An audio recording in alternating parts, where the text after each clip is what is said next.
Good afternoon, everyone. This is really me breaking from tradition because I usually don't come on Facebook Live during the day.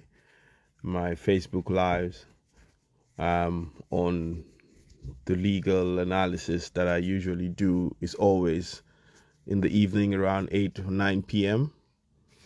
But I thought that this is very interesting and it is very important that, I really take a break from my tradition of coming on Facebook Live late at night, just so that we can have a sort of conversation where it would be centered around what really is going on and to understand the gravity of today's ruling and or the effects on it has on our criminal justice delivery. So I thought I should just come on and do this short live video. I don't intend to even stay for more than 30 minutes.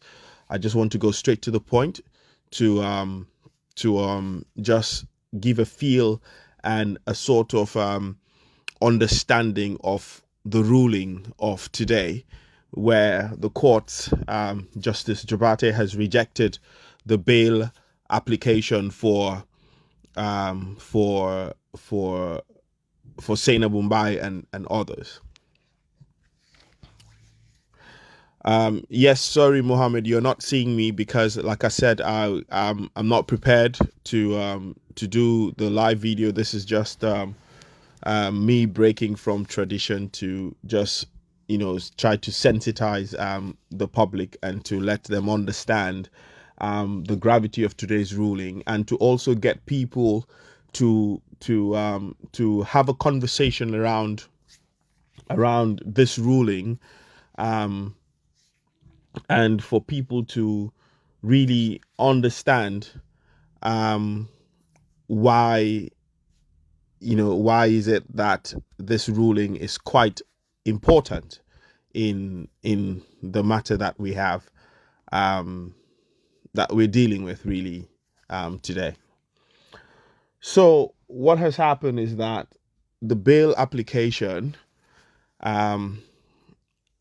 for bail by the defense has been rejected by the courts. The courts have denied them bail, but as part of the ruling of the court, the court denied the bail application because it lacked merit. The court did say that the bail application lacked merit. And if you listened to my live video yesterday, or if you haven't listened to it, I would ask that you go and listen to the live video, which I did yesterday, where I talked about my expectations of what the ruling would be, and I gave an analysis of my understanding of the sort of defense, the line of defense that the defense counsel was using in securing bail. And I was not surprised at all when Justice Jabate ruled that and denied the bail application and made mention of the fact that the bail application lacked merit. You see, the bail application was centered on human rights issues. It totally digressed from the affidavit that was signed, that was sworn to by the applicant, and they were speaking on issues of human rights.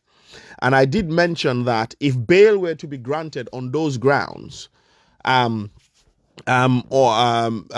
on bordering on the state's violation of the human rights of the accused persons, then it would mean that the floodgates would be open for every single prisoner or remand detainee to actually go to the courts and seek the same prayers that Sainabou and Co had sought, and that is to say that their fundamental human rights are being violated.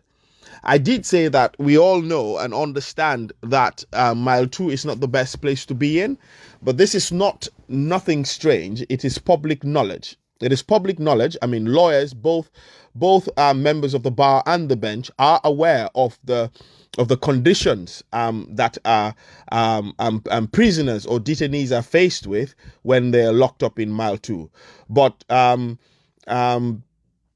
the fact is, we still see people, we still see human Gambians, we still see, human beings being sent to that prison.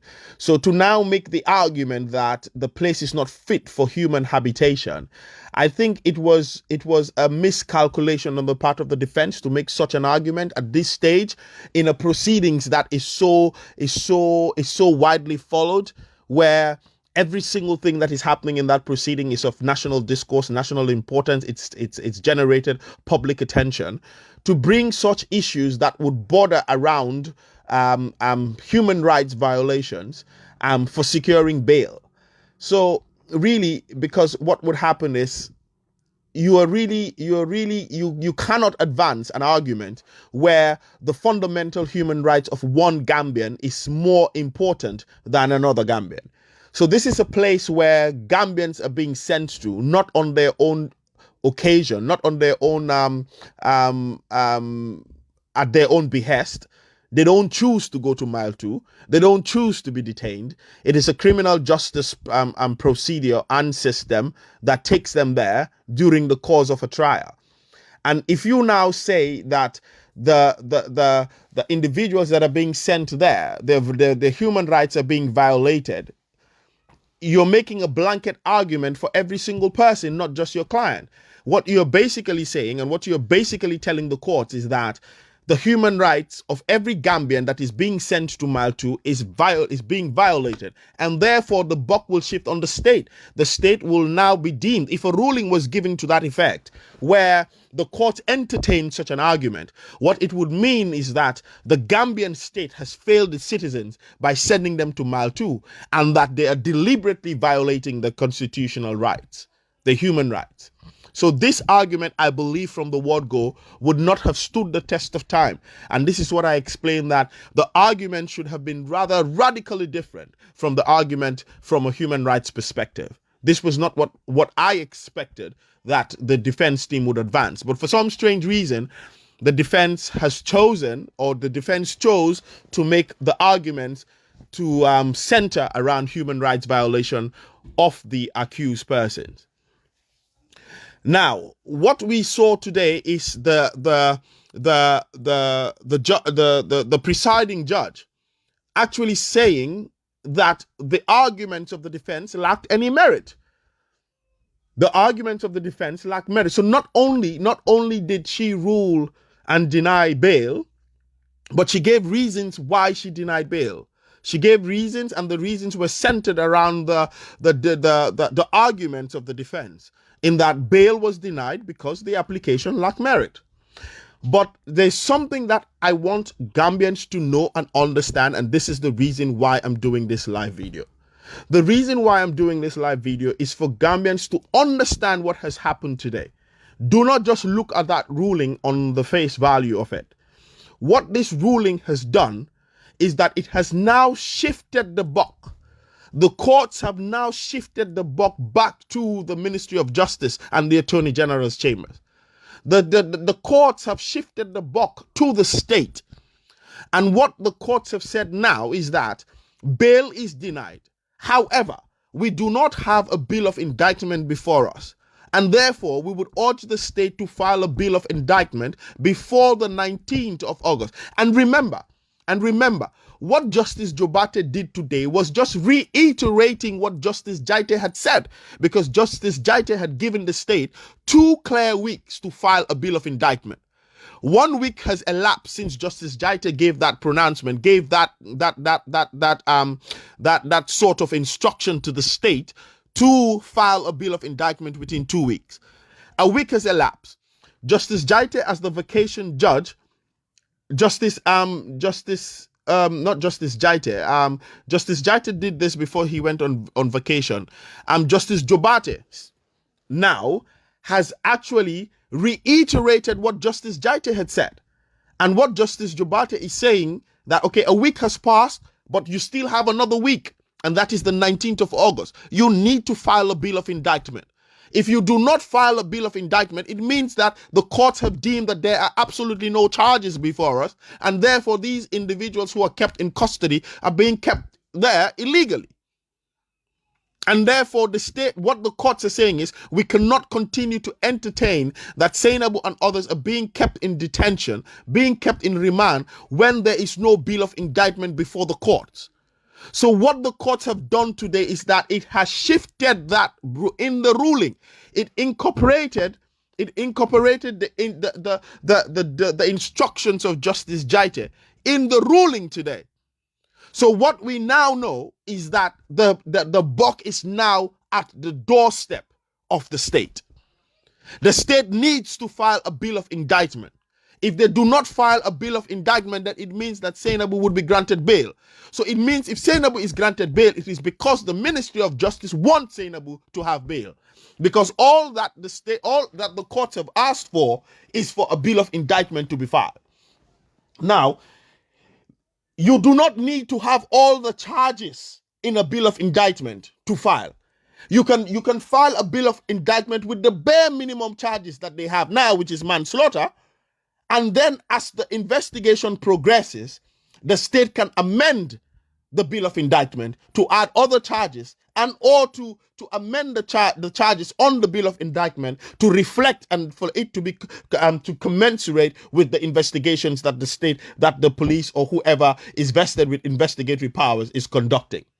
So now what the courts have done, the courts have taken the responsibility of keeping these individuals in remand from the position of the courts to the state. And they have said to the state, all you need to do is file a bill of indictment. If you do not file it, the bail application has already been denied. It's already been denied. And all they're asking for now is file the bill of indictment. If you file the bill of indictment, they have not said, the courts have not directed what should be in the bill of indictment.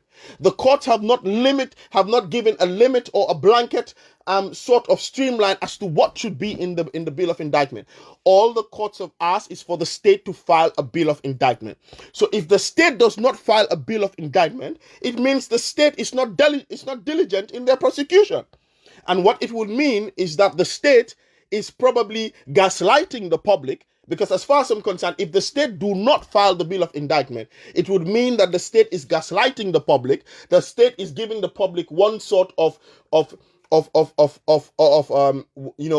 particular picture, but in honesty and in all sincerity, they do not wish to diligently prosecute Sainabou Mbye. And I do not believe that's the case. I don't believe that's the case. I don't believe that the state is taking us on a wild goose chase. No, I don't believe that. I believe that the state is credible enough.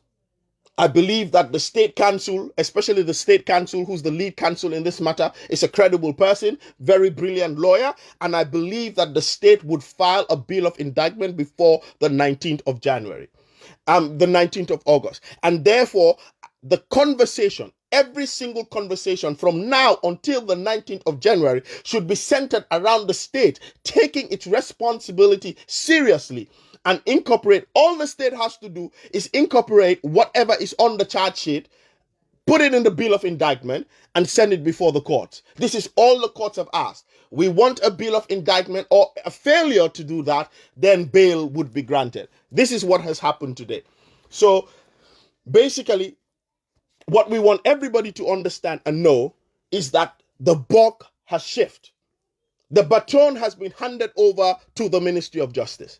The state now has the responsibility to show Gambians whether the justice delivery system in our country is meant for one person against another, or it is equal.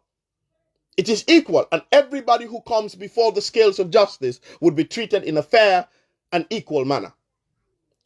And this is why we have always called that the justice delivery system, the criminal justice delivery system in the Gambia, needs an overhaul. Because today, a circumstance or a situation has arisen where you see a person who is being charged for manslaughter is fighting for her freedom, for the mere fact that the laws have stated that a matter, an offense that attracts the death penalty and or life imprisonment, which is deemed as a capital offense, is not a bailable offense in the Gambia. And this is the argument that we have consistently made, that every offense, every alleged crime, as long as the presumption of innocence is in the heart of our criminal justice delivery system, they must be bailable crimes. There is no crime that you can advance and say it's not bailable. Because if you say the crime is not bailable, it invariably means that you're using bail as a means of punishment. And if you're using bail as a means of punishment, it means you're punishing an individual where the law itself deems that that individual is innocent until proven guilty by a court of competent jurisdiction. So all we are saying and all we're advocating for is that we should have a criminal justice delivery system that would look into and understand the peculiar nature of certain offenses and not give a blanket interpretation to offenses regardless of what the sentencing is. This is what we have been calling for. This is what we have been advocating for. But as it stands now, the scale of justice has to be balanced. The scale of justice has to be equal. And justice delivery must be done in a very impartial manner. And therefore, if Sainabou Mbye is charged for an offense that the law deems to not be a bailable offense, to an offense that is deemed as a capital offense, and Bob Keita has been charged for an offense that is deemed not to be bailable, and an offense that is a capital offense, then neither of them should be should be availed should be availed bail. So the buck, as I say, all attention should shift to the state, because it is so easy. What the courts have said is file your bill of indictment before the 19th, and they will be there until the substantive matter resumes in October. But if you fail to file, we will grant them bail. So it means, in all reality, in all honesty, that the responsibility lies squarely with the Ministry of Justice.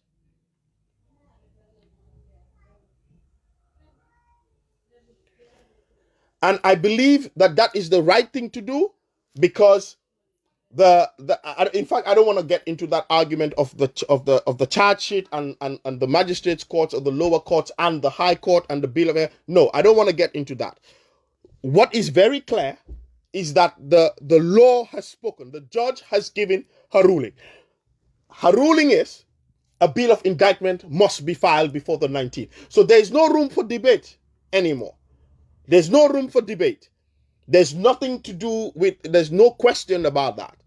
What needs to be done is that a bill of indictment must be filed. And therefore, as I would reiterate, I will repeat, that all focus should be on the Ministry of Justice. For where the Ministry of Justice fails to file a bill of indictment, it would be deemed as if that what the Ministry of Justice is doing is blatantly, not diligently prosecuting the matter of, say, Sainabou Mbye and the state. And I do not believe that this is the impression that the Ministry of Justice would want to do. And therefore, I believe that the Ministry of Justice would comply with the order of the court and ensure that a bill of indictment is filed and it is before the court before the next adjourned date of the 19th of August. Remember, Justice Jaite had already given the state 2 clear weeks to file the bill of indictment, because this was what the state requested, and it was granted. And therefore, the state had already intimated before Justice Jaite that the bill of indictment will be filed. What Justice Jobate has done is to incorporate the instructions of Justice Jaite, and however gave a deduction of the 1 week that has already elapsed, and now tell the state that 1 more week is there that they have to maneuver, and that before the end of that 1 week, a bill of indictment must be filed. So Gambia, all eyes should be on the Ministry of Justice. All eyes should be on the state to ensure that a bill of indictment is filed before the 19th of August. And this would show absolutely that the state, without a fear of doubt, without no sort of hanky-panky whatsoever, that honestly and sincerely the state intends to prosecute Sainabou Mbye in a diligent, effective, clear, and transparent manner. I wish you guys all the best. As I said, this was going to be a short one. I just wanted the conversation to be centered around and the focus to be on the state, and that we understand the ruling, the gravity of the ruling, not just the rejection of the bail application, but to understand that the courts have shifted the buck and have handed the baton to the state, for the state to now determine whether Sainabou, Mbye and co will be released on bail or they will be kept in detention until the matter, the substantive suit, commences yet again before Justice Jaite after the vacation. Thank you and God bless.